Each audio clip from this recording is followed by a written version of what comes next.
Good morning this Wednesday, the 19th of March. I'm Grady Wolf, market analyst with Bell Direct.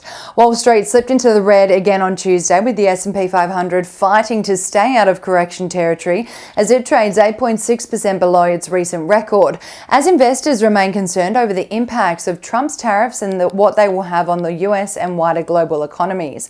The Dow Jones lost 0.62% on Tuesday, the S&P 500 shed 1.07%, and the tech-heavy Nasdaq ended the day down with the biggest hit of 1.71%.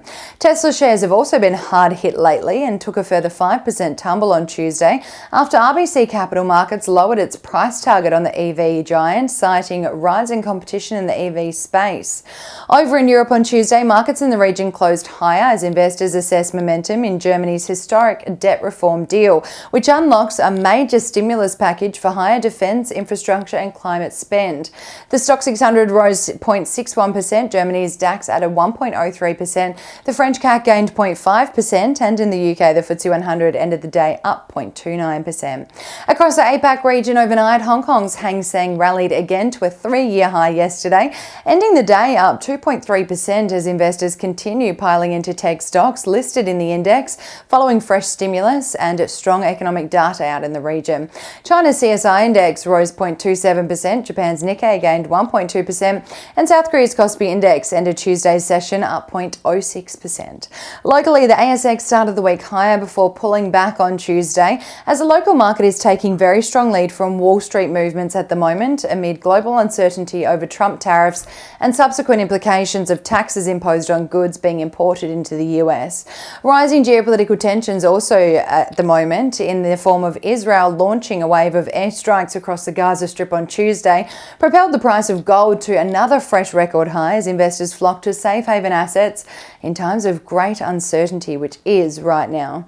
Defensive stocks in utilities, consumer staples and healthcare sectors all outperformed yesterday for a similar reason to gold's rally, as investors look for investments that are mostly unaffected by a downturn in the economy. On that note, Woolworths shares jumped over 1% yesterday after Macquarie upgraded the supermarket giant to an outperform rating, while former Woolworths alcohol arm Endeavour slipped 1.6% yesterday after Goldman Sachs downgraded the alcohol retailer to neutral. On the commodities front this morning, oil is trading just shy of 1% lower at $66.95 a barrel. Gold is up 1.1% to a fresh record $3,032.6 an ounce, and iron ore is down 0.52% at $102.32 a ton. The Australian dollar has further strengthened against the greenback overnight to buy 63.62 US cents, 94.99 Japanese yen, 49.15 British pence and 1 New Zealand dollar and 9 cents.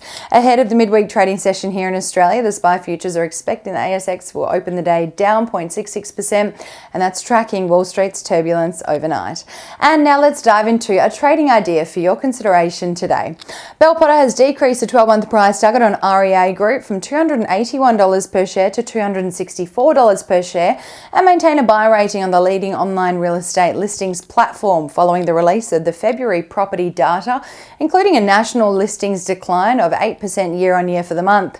REA also guided to flat to marginal increase in FY25 listings amid a slow housing market in Australia at present. And that's all for this Wednesday. I hope you have a wonderful day and happy investing.